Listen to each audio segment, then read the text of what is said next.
Në qytetin e lashtë të Isfahanit, në palatin e mbretit të madh të Persisë, erdhi dita që pritej prej një viti, festa e shenjtë e Novruzit.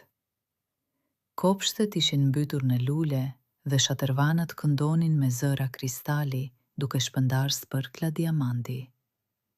Ajri ishte aq shumë i ngopur me aromat e trëndafilave dhe shafranit, sa që dukej sikur mund të pritej me thik si halve e ëmbël.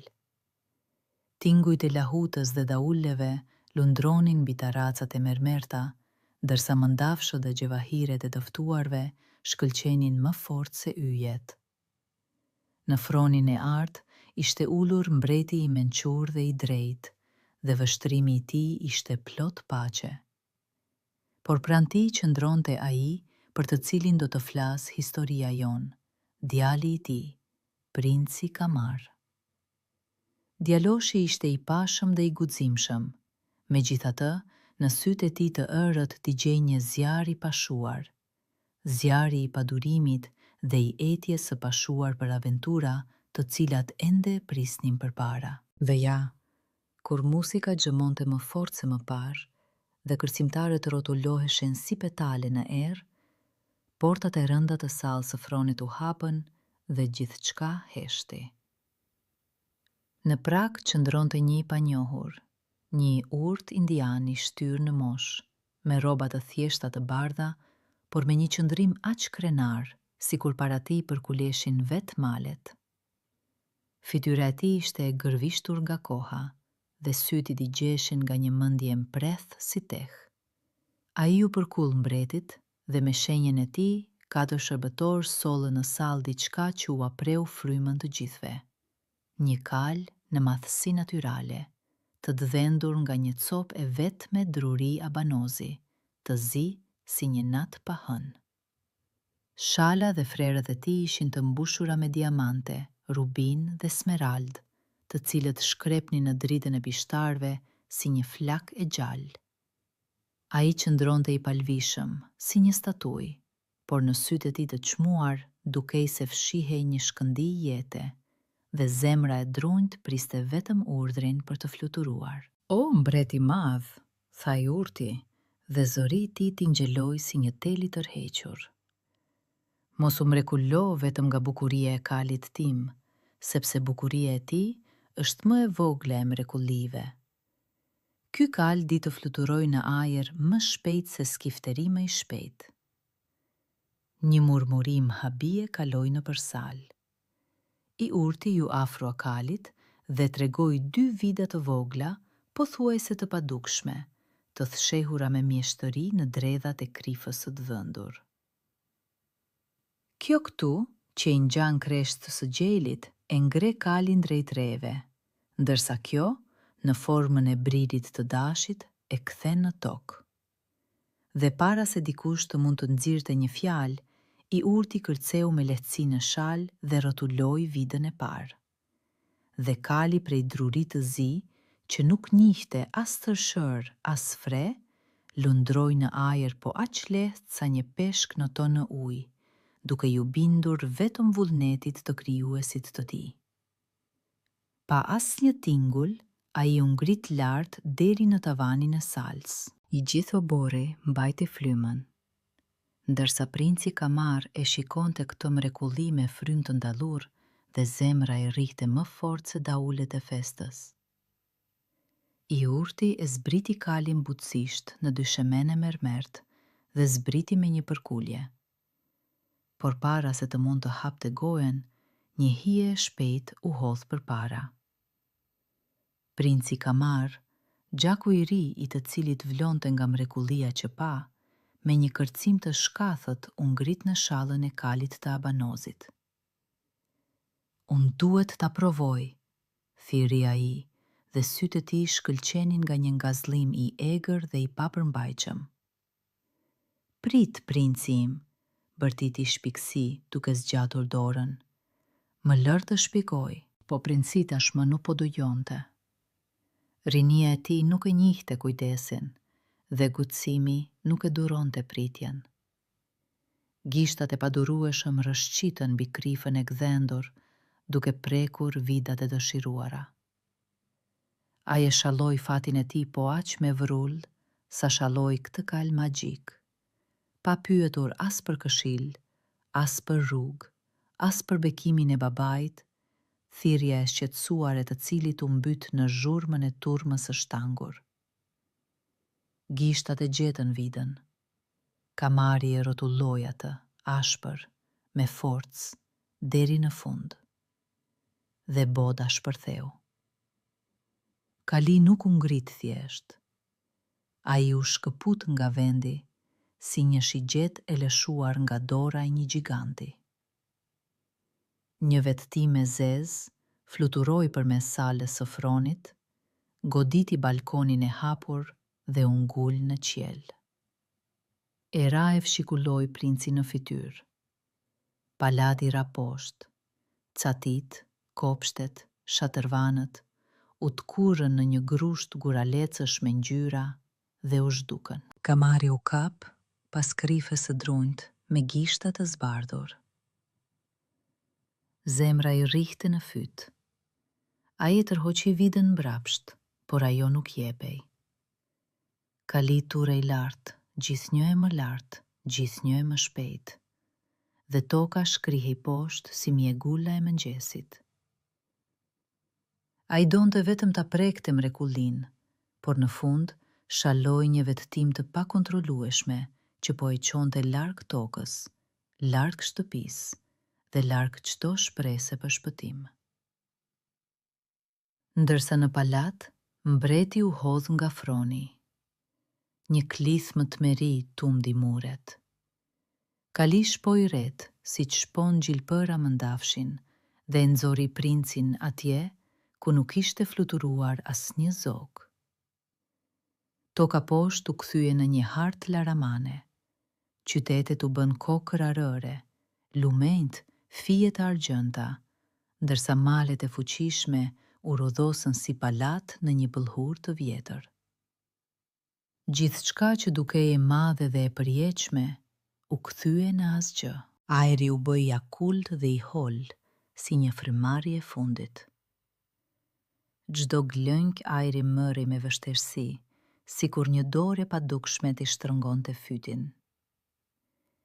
Qili rreth u ngji dhe në të u ndezën yjet, të ndritshëm, të papulzueshëm, indiferent. Ai fluturonte atje ku nuk fluturojnë as shqiponjat, në heshtjen e akult mes botëve, dhe shoqëruesit e tij të vetëm ishin ato drita të ftohta e të largëta. Kamari dridhej, jo nga ftohti, nga ndërgjegjësimi i pavlefshmërisë së tij përballë përjetësisë së pafund. Ai ishte vetëm, plotësisht vetëm.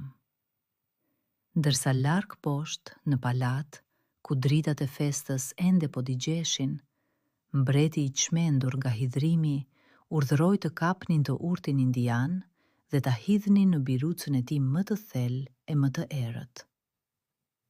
Por princi Kamar ishte biri një luftëtari dhe gjaku i etërve të tij nuk njihte në nshtrim ndaj fatit.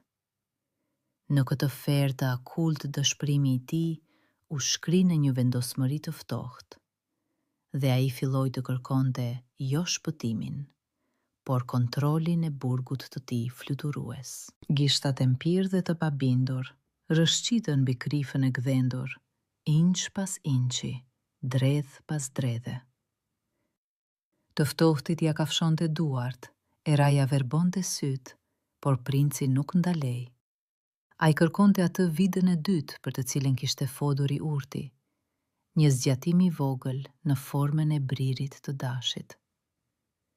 Dhe ja, pikërisht në nveshin e kalit, gishtat e prekën atë.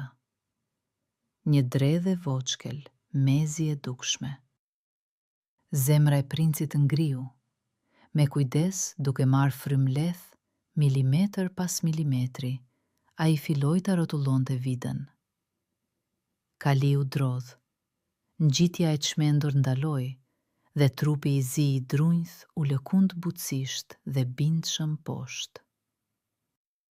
Yjet filluan të tërhiqeshin, Ajri u ngroh dhe në gjoks i vërshoj një gleng ajrie shumë pritur. Kamari kuptoi, ai nuk ishte më i burgosur, ai ishte kalors, dhe qieli tani e tutje i përkiste atij. Tërë natën princi Kamar fluturoi mbi tokën e fjetur, dhe tani fluturimi i tij nuk ishte një aratisje, por një udhëtim. Kali i bindur rëshqiste mes rreve, duke ju bindur çdo rrotullimi të vides së çmuar, ndërsa poshtë lundronin shiritat e argjend të lumejve, qilimat e errët të pyjeve dhe dritat e fshatrave të largëta. Kurrezja e parë e agjimit e leu qielin me ngjyrën e shegës së pjekur, princi pa poshtë një qytet me bukuri të mrekullueshme. Mure të bardha, kupola blu, minare të hijshme të zhitura në gjelbërimin e kopshteve. Ky ishte kryeqyteti i Yemenit të largët. Kamari vendosi të zbriste, por ai nuk ishte më ai djaloshi i pamatur që dje ishte hedhur në qiell. Me kujdes dhe saktësi, si një skifter që zgjedh një deg, ai e drejtoi kalin drejt palatit më të bukur dhe e zbriti butësisht mbi një qati të gjerë të sheshtë, të fshehur nga sytë e kurreshtarëve. Ai zbriti nga qielli si një mesafir i qeti natës, dhe guri i palatit të huaj u bë toka e parë e fortë pas një fluturimi të gjatë mes yjeve. Kamari e fshehu kalin në hijen e një parapeti guri dhe shikoi përreth. Kurreshtja, shoqëruesja e përjetshme e rinisë, tashmë po e thërriste poshtë. Kush ishte i zodi i këtij palati? Kopshtet e kujt mbanin erë aq të ëmbël në heshtjen para agjimit? Në buzë të gjatisë, ai gjeti një shkallë të ngushtë mermeri që zbriste në gjysmërsirë, dhe princi rrëshqiti poshtë, i heshtur si një hije, si tymi i një qiriri të shuar.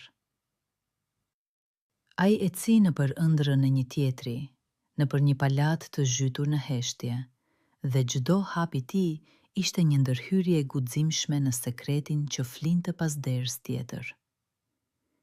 Korridoret ishin të shtruara me qilima të butë si ret, dhe këmbët nuk lëshonin asnjë tingull. Muret mbuloheshin nga gdhëndje shumë të holla, ndërsa në temjanicat prej argjendi digjej temjan, duke mbushur ajrin me aromën e drurit të sandalit dhe qelibarit. Me çdo hap, orendit bëheshin gjithnjë më të pasura, dhe Kamari e kuptoi. Ai nuk ishte hyrë thjesht në një palat. Ai po i afrohej dhomave të një personi me gjak mbretëror. Para derës së fundit ai ngriu. Prej andej buronte një dritë e butë, sikur pas pragut fshihej vetë hëna. Kamari e preku me kujdes derën dhe ajo u hap pa zë. Dhoma ishte mbushur me një shkëlqim të argjendë që derdhej përmes dritares së gdhëndur. Në një shtrat të gjerë, në një mbulesë mandafshi me ngjyrë fildishi, flinte një vajzë, dhe princi haroi se si të merrte frymë. Fytyra e saj shkëlqente si hëna e plot në natën më të kthjellët. Flokët e zinj të shpërndar mbi jastëk ishin më të errët se vetë errësira, ndërsa qerpikët e gjatë dërgjeshin në faqe si krahët e fluturave të fjetura mbi petalet e trëndafilit. Buzët e saj i ngjanin dy petaleve të shegës, ndërsa lëkura i ndriçonte sikur të ishte gdhëndur nga një gur hëne. Ajo ishte prinçesha Shams. Ajo, emri i së cilës do të thotë diel. Kamari qëndronte në derë, i goditur në zemër, i paaft për të lëvizur. Ai mendonte se kishte parë yjet në qiell, por tani e kuptoi. Të gjithë yjet e botës ishin mbledhur këtu, vetëm për të ndriçuar fytyrën e një vajze të fjetur. Ndoshta dridhej drita e hënës, apo një hije i kalloi nëpër fytyrë, por prinçesha i hapi sytë. Duke parë një të panjohur, ajo bërtiti dhe u tërhoq. Dora e saj shkoi drejt litarit që thërriste rojet. Mos ki frik, thiri Kamari, dhe zëri i tij plot butësi ngriu në ajrin hënor. Ai u ull në një ringju, uli kokën dhe foli. Ai i tregoi asaj gjithçka, për festën e Novruzit në Isfahanin e largët, për kalin e zi prej druri Abanozi, për fluturimin e çmendur në errësirën e Akullt, ku yjet e shikonin pa mëshirë. Dhe fjalët e tij ishin po aq një mrekulli sa edhe kali i tij. Ato fluturuan pa mundim përmes mureve të frikës së saj, duke u ullur drejt për drejt në zemrën e saj. Gishtat e prinqeshës rëshqitën nga litari. Frika u shkri, duke i lënë vend kureshtjes, dhe më pas, një admirimi të qetë e të ndrojtur. Ata folën deri në agjim, dhe kur rrezja e parë e diellit preku fytyrat e tyre, të dy e dinin tashmë atë që nuk ishte nevojë për fjalë.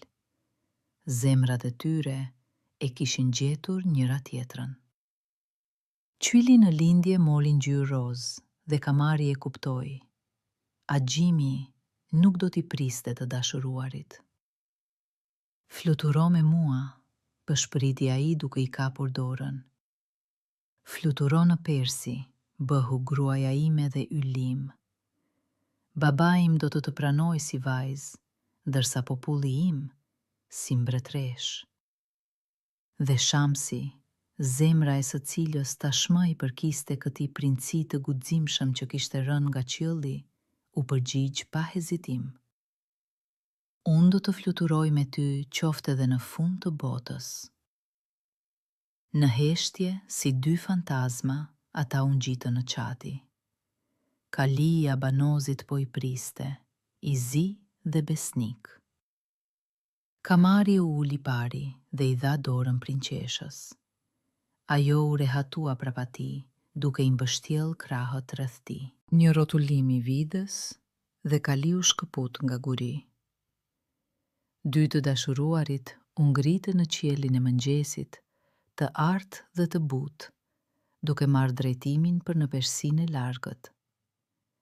Dhe dashuria e tyre, e lindur në një natë, ishte po aq e shpejtë dhe e guximshme sa fluturimi i tyre drejt diellit që po linte.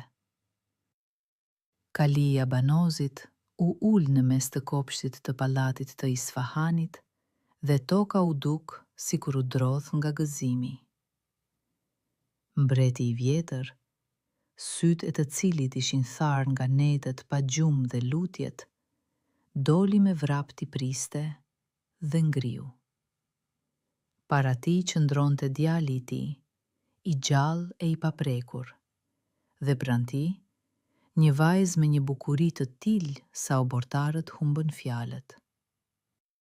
Kështu, djali që kishte fluturuar drejt yjeve, u kthye me dielin mbi kalin e tij, dhe gëzimi në pallat ishte po aq verbues sa edhe bukuria e nusës së tij. Mbreti e përqafoi Kamarin dhe lotët e gëzimit i ranë në mjekrën e thinjur. Më fal, baba, pëshpëriti Plinci. Ti e falur nga vetë qielli, u përgjigj mbreti. Në atë orë, ai urdhëroi të hapnin dyert e birucës më të thellë dhe të lironin të urtin indian. Ndërsa në të gjithë Isfahanin tingëlluan trumbetat dhe daulet, duke lajmëruar fillimin e përgatitjeve të mëdha për një dasmë që nuk e kishte parë kurrë Persja. Por jo çdo trup i liruar mban në vetvete një shpirt të liruar. I urti indian doli nga biruca, duke i mbyllur sytë nga drita e fortë, dhe ju përkull mbretit me një pamje të bindur dhe mirënjohëse. Por ajo ishte vetëm një maskë, e Zot si vetë krijimet e tij. Nëntëvllonte një zemërim i zi, mbytës. Ditët dhe netët e kaluara në errësirën e lagësht ja kishin djegur në zemër gjithçka përveç inatit. Ai, një mjeshtër i madh që kishte krijuar një mrekulli të denjë për vetëqejt, dhe në vend të lavdis mori zinshir. Në vend të arit qullitjen e mive dhe errësirën e mikur. Jo, ai nuk do të falte. Kur, së të ti, të fshehur në vetullat e thinjura, e gjetën prinqeshën Shams, dhe në ta shkrepi një llogari e ftohtë. Ja ku ishte hakmarrja e tij. Ai do t'i merrte princit atë që ishte më e shtrenjtë se të gjitha thezaret e botës. Dhe do ta merrte me ndihmën e krijimit të tij, Kalit, të cilin ata budalënj e kishin lënë pa mbikëqyrje. Dhe ndërsa në palat tingëllonte muzika e përgatitjes për dasmën, në shpirtin e errët të shpiksit luhej një melodi krejt tjetër. Një melodi e heshtur, o gurzez e hakmarrjes. Në ditën e dasmës, kur i gjithë palati zjente nga përgatitjet e gëzuara, ndërsa kamari ishte i zënë me rroba qëpsit dhe argjendarët, shpiksi zgjodhi momentin e tij. Ai e gjeti prinqeshën Shams vetëm në kopsht, dhe u përkull para saj aq poshtë sa mjekra i preku tokën. O, më e bukura e nuseve, filloi ai me një zë të ëmbël si mjalti, ku fshihej thumbi. Më lejo mua, një shërbëtori të vjetër, të jap një këshill. Ekziston një rit i lashtë, pa të cilin asnjë dasmë nuk do të jetë e bekuar vërtet. Ti, e zonja e ardhshme e Kalit magjik, duhet të ngjitesh me të në qiej, vetëm, pa shoqërues. Veti falenderosh shpirtrat e mirë të ajrit që të sollën të dashurin tënd. Vetëm atëherë, Kali do të njohë dhe do t'ju shërbej të dyve me besnikëri dhe të vërtet. Prinqesha Shams, zemra e së cilës ishte e pastër si një burim malor, e dëgjoi me sy të hapur gjerë. Ajo nuk e njihte dredhin, nga ta dinte. Asaj, të rritur mes dashurisë dhe të vërtetës, nuk i shkoi në mendje të dyshonte në fjalët e të urtit thinjosh. Çfarë zakoni i mrekullueshëm, thiri ajo. Ai e mbështoli planin e tij të zi në një letër të shkëlqyeshme devotshmërie, dhe ajo, pa u menduar, e pranoi këtë dhuratë që në të vërtetë ishte një kurth. Prinqesha ju afrua Kalit të Abanozit me një buzëqeshje në buzë. Shpiksi i dha dorën dhe e ndihmoi të ngjitej në shalë, i shërbeshëm, me respekt, si një shërbëtor besnik.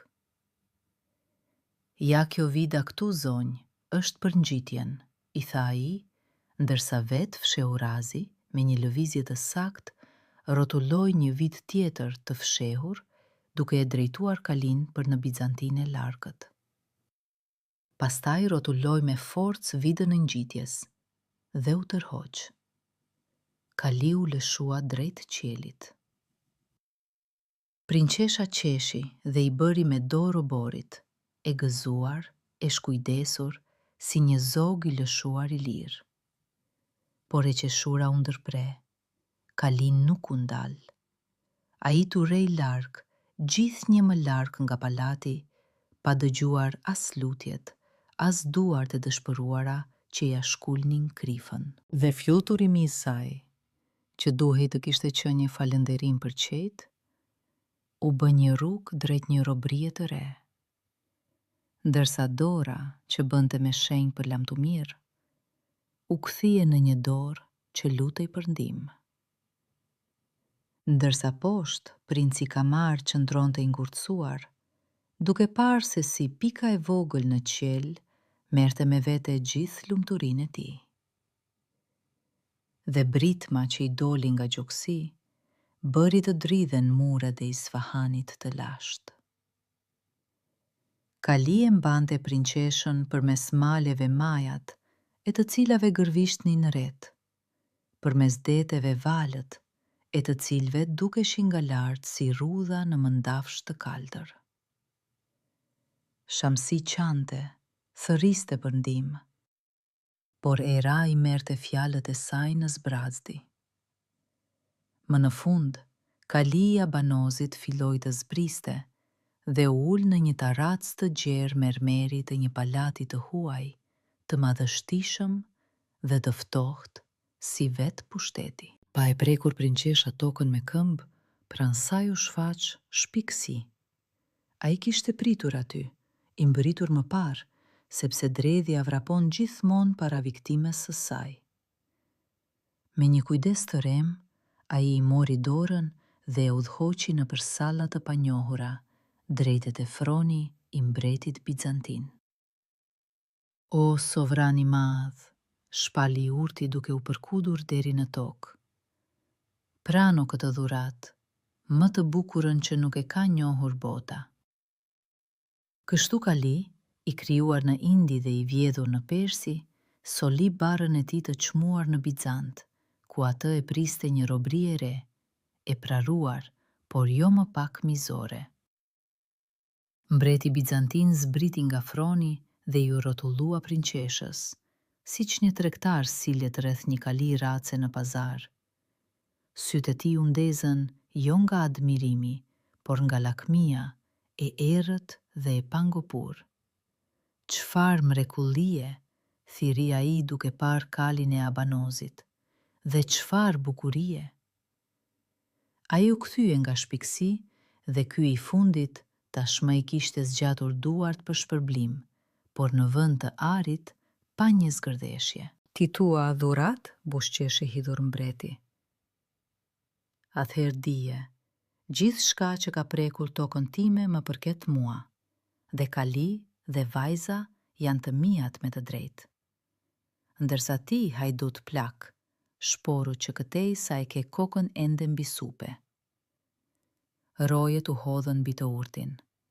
Ata e kapën si një vagabond, e mbuluan me goditje dhe e flakën jashtë portave të palatit si një qen të zgjibosur. Ai mendonte se po shiste një thesar, por u gjet si një shitës i mashtruar që ishte grabitur nga vetë blerësi i tij. Kështu lakmia gëlltiti dredhin dhe të dy mbetën të uritur. Por gjëja më e tmeshme ishte se prinçesha Shams tani ndodhej në duart e një buri që nuk njihte as nder, as mëshirë. Kur dyert e rënda u mbyllën dhe ata mbetën vetëm, mbreti hodhi maskën e mirësjelljes, siç hidhet një mantel i panevojshëm. Ti je kaq e bukur, tha ai, dhe zëri i tij ishte i prerë si një dënim.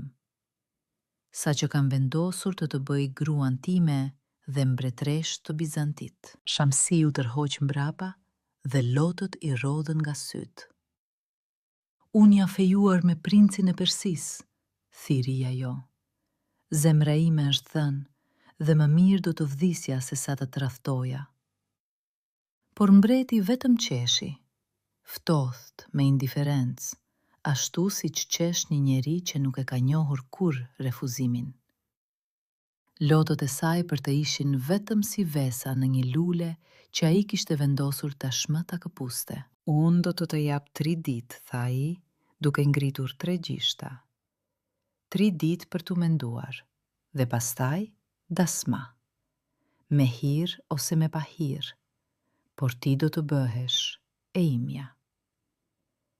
Ai përplasi duart dhe rojet e morën prinçeshën, që qante në dhomat luksoze me mure të arta dhe me një derë të mbyllur nga jashtë me 3 dryna. Duke mbetur vetëm, Shamsi fshiu lotët dhe shtrëngoi grushtet. Jo, ajo nuk do të qaj si një gazele kapur. Ajo është vajza e mbretit të Jemenit dhe në dejet e saj rrjedh gjak luftarësh. Kamari do ta gjej. Ajo e dinte këtë po aq me siguri sa dinte emrin e saj. Por asaj i duhej kohë dhe ajo do ta siguronte atë. Plani lindi në qast, i guximshëm, i dëshpëruar dhe gjenial. Kur në mëngjes shërbëtorët hapën derën, ato nuk panë robreshën e bukur, por një krijesë të egër që u lirinte. Shamsi vërtitej në përdhom, griste në trupin e saj mëndafshët e çmuar, për t'laste enët e arta pasmureve dhe çdo shtamp porcelani coptohej me një zhurmë shurdhuese. Sytë e saj ishin të çmendur, flokët të shprishur, ndërsa nga thyti i dilte një klithm që të ngrinte gjakun. Shërbëtorët i ambathën me britma. Mbreti dërgoi mjekët më të mirë, por ajo vërsulej drejt tyre me kthetrat e një maceje të egër, duke mos i lënë as t'i preknin dorën. Asnjë mjek nuk mundi t'i afrohej. Ajo e ktheu bukurinë e saj në armë dhe dëshpërimin e saj në çmenduri, duke ndërtuar rreth vetes një mur të padukshëm që nuk mund ta çante asnjë mjek dhe asnjë mbret. Ndërsa pas maskës së çmendurisë, digjeshin sytë e qartë dhe llogaritës të një gruaje që priste princin e saj. Ndërkohë në Isfahan, princi Kamar qëndronte në balkon, pa lvizur, pa ngrënë dhe pa pirë. Ai shikonte qielin, i cili vetëm dje kishte qenë në rruga drejt lumturisë së tij, ndërsa tani ishte kthyer në një mur të madh të zbrazët që kishte fshehur dashurinë e tij. Faji e dilte nga brenda si një thëngjill i ndezur. Ishte ai që e kishte lënë vetëm. Ishte ai që nuk e kishte njohur gjarprin nën pamjen e të urtit. Mbreti i vjetër vinte tek ai çdo ditë. "Biri im, haroje", thoshte ai butësisht. "Unë do të gjej një nuse më të bukur se ajo. Bijat e 100 mbretërve do t'jenë të lumtura." Por Kamari vetëm tunde kokën. "Për mua nuk ka tjetër, baba. Është vetëm Shamsi." Në natën e tretë ai u ngrit. Sytë e tij ishin të kuq nga pagjumësia, por nëta digjej zjarri i mëparshëm, po ai zjarr që e kishte shtyr dikur në shallën e kalit të abanozit. Të presësh është e pakuptint. Kali mund ta kishte quar në fund të botës.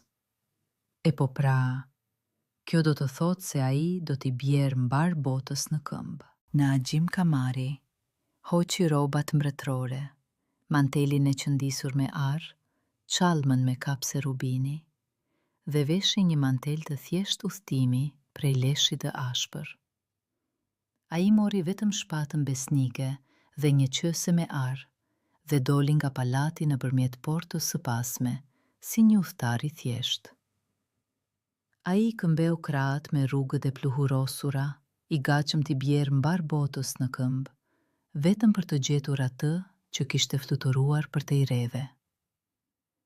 Për muaj të tërë ai eci nga qyteti në qytet, nga njëri shtet në tjetrin.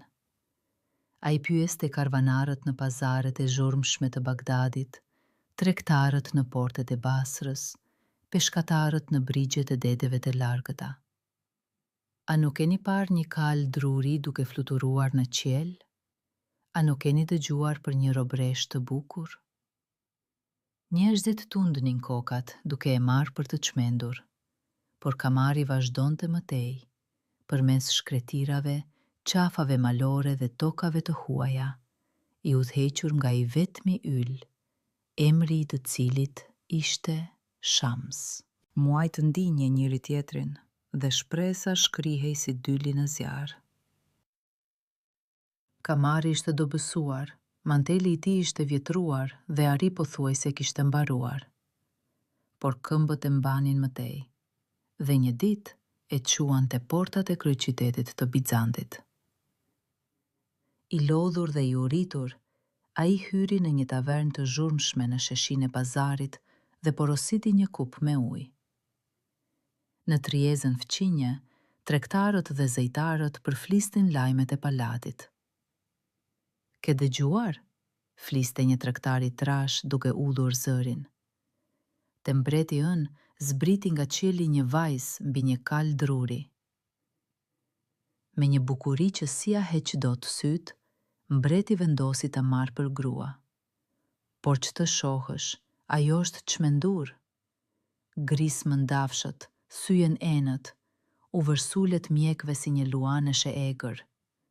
asnjë mjek nuk mund t'i afrohet. Kupa ngriu në buzët e kamarit. Zemra e tij që kishte heshtur për kaq shumë muaj të gjatë, befas filloi të rrihte aq fort sa gati i theu brinjët. Një kal druri, një bukuri mbinatyrore, një çmenduri e pakulueshme nga mjekët. Ai buzëqeshi, për herë të parë pas gjithë kësaj kohe.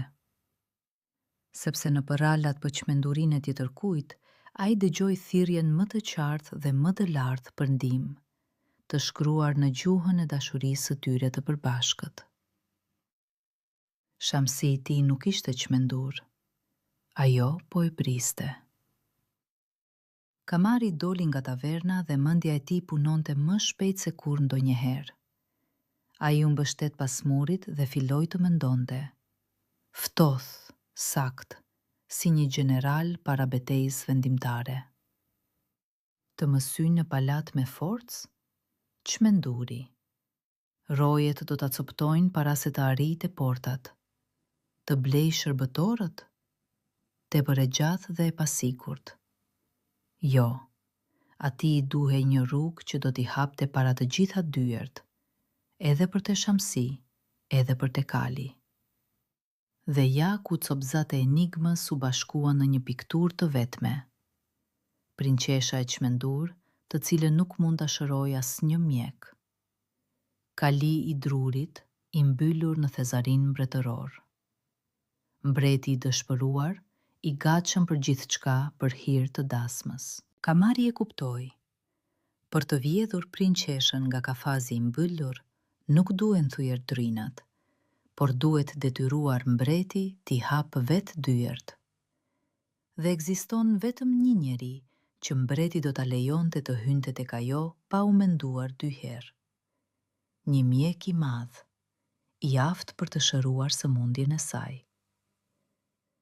Një buzëqeshje kaloi nëpër buzët e tij të thara nga era. Ai do të luajë rolin e një të urti astrolog të huaj, të ardhur nga toka të largëta. Çmenduria e sajuar nga Shamsi do të bëhet çelësi për vetë shpëtimin e saj. Çfarë ironie e bukur! Në agjim, kamari u zhyt në labirintin e pazarit bizantin dhe filloi nga puna. Me monedhat e fundit të arta, ai bleu gjithçka që i duhej për maskimin e tij. Një mantel të gjatë mëndafshi të errët, të qëndisur me yje të argjend dhe gjysmëna. Një çallmë të lartë në ngjyrë indigo, një tufë me rrotulla të vjetra dhe qese me bara aromatike, sherebel, mirë dhe kamfor. Në dhomën e ngushtë të hanit filloi transformimi. Nga leshi i dhis, ai sajoi një mjekër të gjatë të thinjur dhe e ngjiti me rroshir. Me hi, vizatoi rrudha të thella në fytyr, ndërsa poshtë syve hije të errta të dekadave pa gjumë. Shpinën e drejtë të luftëtarit e përkuli në një qëndrim të bindur kleqëror, ndërsa zërin tingëllues e fshehu pas një baritoni të ngjirur dhe të plasaritur. Ai fshehu rinin dhe forcën e tij në maskën e pleqërisë dhe të mençurisë, duke u përgatitur të luajë rolin kryesor në jetën e tij. Para pasqyrës së zbehtë nuk qëndronte më princi persian, por një urt i lashtë, i gjithë ditur, vështrimi i të cilit dukej se depërtonte përmes mureve. Plaku i krusur me mantelin me yje ju afrua portave të palatit dhe goditi me shkop mbi gur, 3 herë, me autoritet, si dikush që është mësuar që para tij të hapet çdo derë. Rojet kryqëzuan heshtat. Kush je ti, plak? Unë jam mjeku më i madh i lindjes, tingëlloi zëri i ngjirur, plot me forcë të qetë.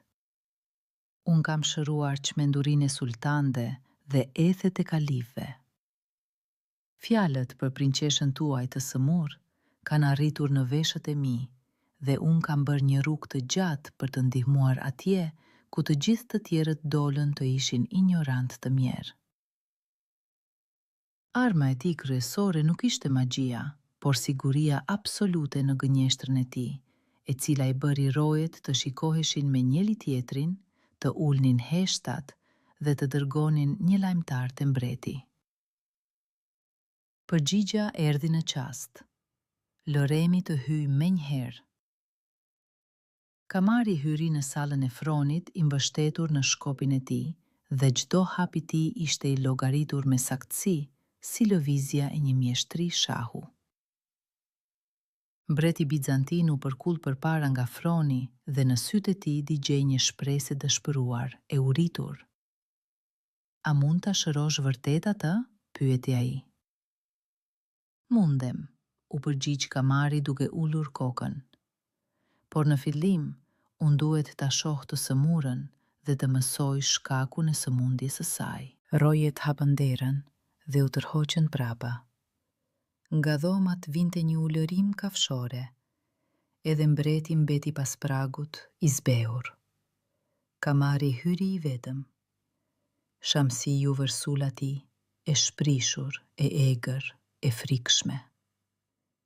Ajo i hodhi një jastëk, përmbysi një tavolinë të vogël, dhe klithma e saj mund të kishte vënë në arati një regjiment të tërë. Për të gjithë pas derës, ky ishte një krizë çmendurie e papërmbajtshme. Por Kamari nuk u tërhoq. Ai ecte drejt saj ngadalë, me ritëm, duke bërë lëvizje të buta me duar, sikur po zbute shpirtra të padukshëm. Shamsi ngriti dorën për të gjuajtur përsëri, dhe në atë qast ai u gjend pranë saj. Ajo u kap pas mantelit të tij, duke bërë sikur po përpiqej ta kafshonte, ndërsa ai, i përkullur fare pranë veshit të saj, nxori nga goja një fjalë të vetme. Kamar, ajo ngryu. Për një qast, vetëm për një qast të voçkël, në sytë e saj të çmendur shkëlqeu një lumturi aq e madhe sa mund të kishte ndriçuar të gjithë pallatin. Por ajo ishte një aleate e denjë. Kërcëlima e dhëmbëve u kthye, më e heshtur, më e dobët, dhe ajo u lëshua duke lejuar mjekun ta ulte në shtrat. Unë e shoh shkakun e sëmundjes, njoftoi me zë të lartë Kamari, duke u kthyer nga dera. Kamari doli nga dhomat, i mbështetur rëndë në shkop dhe fshiu ballin me mëngë, sikur t'i kishte bërë bal një beteje me një armik të padukshëm. Mbreti vrapoi drejt tij. E po, çfarë ka ajo? O sovran i madh, tha Kamari me një zë plot solemnitet të zymt. Sëmundja e saj nuk është trupore. Këtu nuk do të ndihmojnë asnjë balishte apo pomad. Kjo vajzë është e pushtuar. Mbreti u zbe. E pushtuar? Nga një gjend i fuqishëm dhe i keq, vazhdoi mjeku i rrem, duke e ulur zërin në një pëshpritje ugurceze. Ky gjend është i lidhur me kalin e drurit me të cilin ajo zbriti nga qejt. Pikrisht ai e ka çmendur. Dhe për sa kohë që kali është pranë, gjendi do ta mundoj mendjen e saj pa njohur mëshirë. Mbreti u mbërthye pas mbështetëseve të Fronit. Ai shpiku një gjind për të fshehur dashurinë e vërtet, dhe mbreti e besoi këtë gënjeshtër më me dëshirë se sa do të besonte të vërtetën. Sepse një mendje bestyte gjithmonë do të preferoj një përbindësh, se sa një shpjegim të thjeshtë. A ka shpresë i urtë? Foli me zë të ngjirur mbreti. Kamari mbajti një pauzë të gjatë, të llogaritur, dhe pastaj pohoi ngadalë me kokë. Ka shpresë, o sovran, po do të më duhet edhe vajza, edhe kali në të njëjtën kohë. Më thuaj çfarë duhet të bëj, thirri mbreti dhe në zërin e tij kumbonte një lutje pa denjë për një monark, por Kamarit nuk i lëvizi as qerpiku. Dejoni me vëmendje, o sovran, tha ai, duke ngritur gishtin drejt tavanit, sepse gabimi më i vogël do të zgjojë zemrimin e gjindit. Kjo është një magji e errët, e lashtë, dhe mund të kryhet vetëm në qiell të hapur, ku shpirtrat e ajrit do të më ndihmojnë në betejë. Nesër, në agjim, urdhëroni të nxiret kali i drurit në sheshin më të madh të qytetit. Mbreti pohoi me kokë, duke kapur me etje çdo fjalë. Më pas, silni prinqeshën dhe uleni atë në shal, sepse gjindi duhet të kthehet në po atë djep nga i cili erdhi. Ndërsa unë do të ndez rreth tyre një unazë zjarri të shenjtë dhe do të lexoj magjitë e dëbimit, të cilat më mësoi mësuesi im në malet e Tibetit. Ashtu do të bëhet, goditi me grusht fronin mbreti, pa e dyshuar se po nënshkruante urdhrin e humbjes së tij. Ai po i diktonte mbretit planin e arratishës së tij, duke e quajtur atë një recetë shërimi. Dhe mbreti, pa e ditur, u bë ndihmësi kryesor në rrëmbimin e nuses së tij. Kamari u përkul, duke e fshehur buzëqeshjen në mjekrën e thinjur të rrem. Në agjim, sheshi kryesor i Bizantit u kthye në një teatër të madh në qiell të hapur. Mbreti e mbajti fjalën, madje e tejkaloi atë. Nga thesari mbretëror e nxorën solemnisht kalin e Abanozit dhe e vendosën në vetë qendrën e sheshit. Diamantet dhe rubinët e tij shkëlqyen në rrezet e diellit të mëngjesit, dhe turma mbajti frymën si një trup i vetëm. Rreth kalit, rojet shtrua një unaz të gjerë me dru zjarri dhe temjan, ashtu siç i kishte porositur mjeku. Mira njerëz e mbushën sheshin nga njëri cep në tjetrin. Tregtarët i braktisën dyqanet, zejtarët punishtet. Gratë mbanin fëmijët mbi supe, djemt ngjiteshin në përqati. Mbreti me parzmore të artë qëndronte në rreshtin e parë, i rrethuar nga fisnikët dhe garda. Të gjithë plisnin mrekulinë. Të gjithë e kishin shikimin të drejtuar nga qendra e sheshit. Askush nuk mund ta imagjinonte se sheshi ishte kthyer në skenën e arratisjes më të guximshme në historinë e Bizantit. Ndërsa ata të gjithë ishin spektatorë që kishin bler biletën për t'u mashtruar vetë. Nga portat e palatit nxorën prinqeshën. Shamsi e luante rolin në mënyrë të përsosur, flokët të ngatëruar, sytë e ndeshin sa andej këtej, nga fyti shpërthenin klithma pa kuptim. Shërbëtorët, të zbeth nga frika, me vështirësi e ulën në shalën e kalit të Abanozit, ndërsa ajo gërvishte dhe u lërinte aq shumë sa që turma u spraps. Atëherë në shesh doli ai. Kamari e cte ngadalë, me solemnitet, duke mbajtur para vetes temjanica të rënda prej bakri, nga të cilat dilte një tym i dendur, pikant. Ai e luante rolin e tij me një mjeshtëri të tillë, sa që vetë magjia do të mund t'u besonte fjalëve të tij, për të mos fodur për turmën sylesh. Ai e rrethoi kalin, një herë, pastaj prap dhe një herë të tretë. Buzët e tij mërmëritnin magji inekzistente në një gjuhë që nuk ekzistonte. Duart e tij vizatonin në ajër shenja të fshehta, ndërsa timi i temjanicave ngrihej drejt qelit në shtylla të çuditshme, duke e mbuluar kalin dhe kalorësen me një re fantazm. Sheshi ngriu. Mira njerëz mbanin frymën. Mbreti u përkull përpara, duke u mbërthyer pas dorezës së shpatës. Asnjë bëshpëritje, asnjë pshertim. Vetëm kërcitja e thëngjive dhe zëri kumbuesi të urtit që t'i ngëllonte mbi qytetin e heshtur, si zëri i vetë fatit. Kamari shkrepi stralin, dhe temjanicat u ndezën një herësh. Dakupat prej bakri vërshoi tym, i dendur, i bardh, i rënd, si qumësht i derdhur në ajër. Ai mbante erë rëshirë, kamfor dhe diçka dese, nga e cila të merrej mendja dhe të lotonin syt. Shtëlungat të rriteshin, zgjeroheshin, duke gëlltitur hapësirën, dhe pas një qasti, qendra e sheshit u zhduk. Kali, prinçesha dhe mjeku u tretën në një mjegull të padepërtueshme. Mbreti u lëshua përpara. Çfarë po ndodh? Unë nuk po shoh asgjë.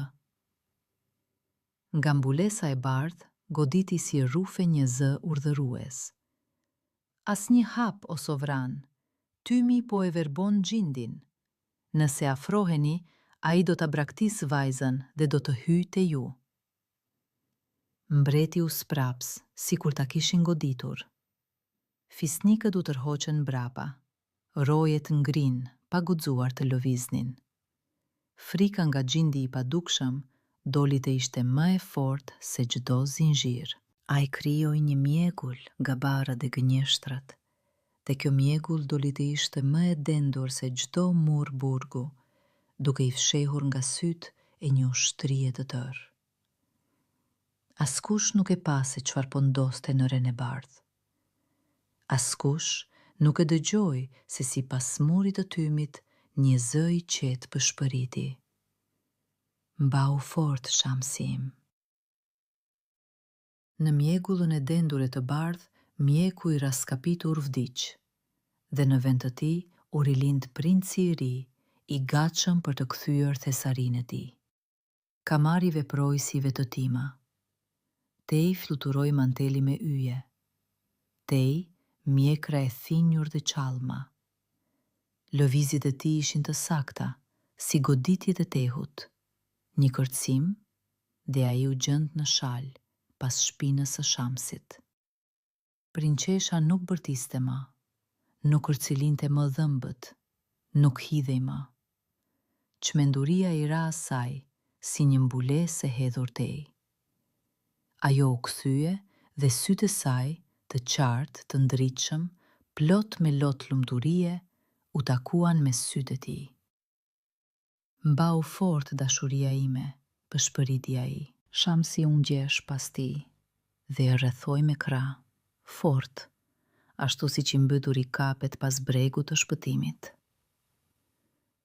Pas murit të tymit zurmonte turma, kërcisnin armët e rojeve, qirrej zëri i mbretit, por këtu, në ren e bardhë, ishte vetëm bota e tyre, e heshtur, e gatshme për të fluturuar. Gishtat e kamarit u vendosën mbi vidën e dëshiruar në krifën e kalit. Një rrotullim i vidës, dhe kali i zi u lëshua lart.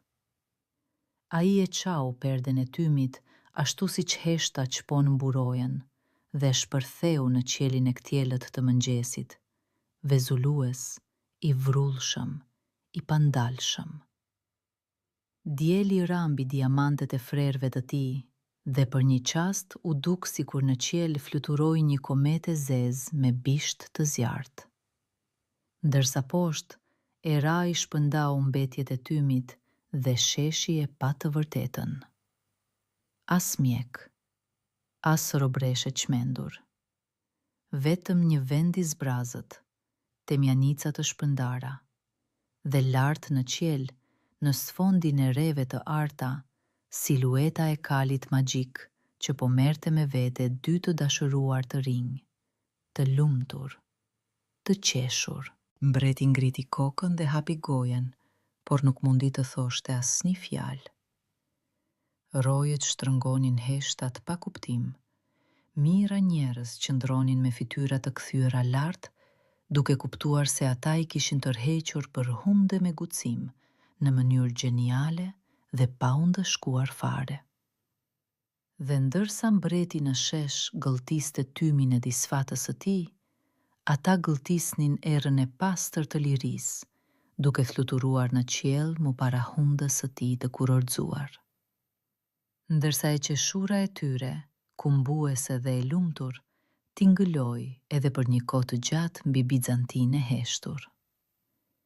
Kalia Banozit po i mbante ata mbi botë, i bindur dhe besnik, dhe era u këndonte një këngë të cilën e kuptojnë vetëm ata që kanë njohur ndarjen dhe e kanë gjetur sërish njëri tjetrin. Detet shkrepën poshtë si pjata blu, shkrettirat si shami të verdha, ndërsa malet u hapën sikur po përkuleshin para të dashuruarve. Dhe kur dieli i perëndimit e leu qielin me ngjyrën e arit të shkrirë, Shamsi preku dorën e kamarit dhe pëshpriti. Shiko, poshtë shtrihej Isfahani, kopshtetet e tij, kupolat e tij, shatërvanët e tij, duke vexulluar në rrexet e fundit të ditës. Shtëpia. Kali u ul butësisht në të njëjtin balkon nga i cili kishte filluar dikur gjithë ky udhtim i jashtëzakonshëm.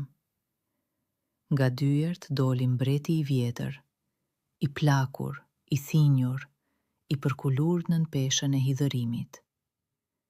Ai ngliti syt, pa të bilin, dhe këmbët i prerë. Baba, e mbajti kamari.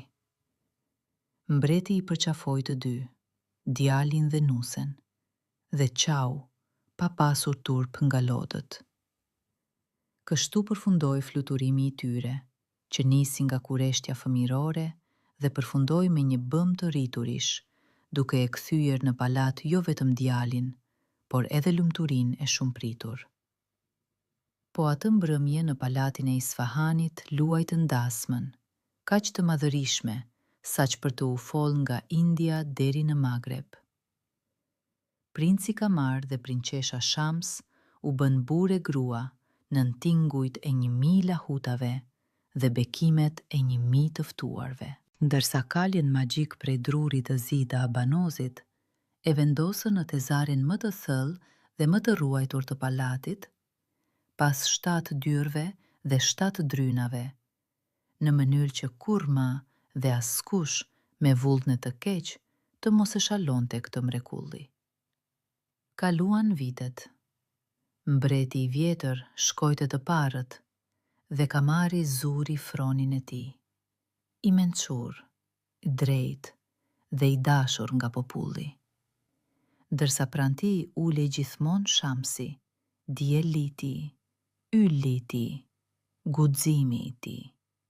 Dhe ata sunduan për një kohë të gjatë dhe të lumtur, duke i dëshmuar mbar botës se kali më i shpejt nuk të shpëton nga tradhtia, por shpata më e mpreth nuk krahasohet me një mendje të mpreth, ndërsa dinakëria më e guximshme mund të lindë vetëm nga dashuria më e madhe. Këtu i erdhi fundi edhe për Allës, dhe kush e dëgjoi, i lumt.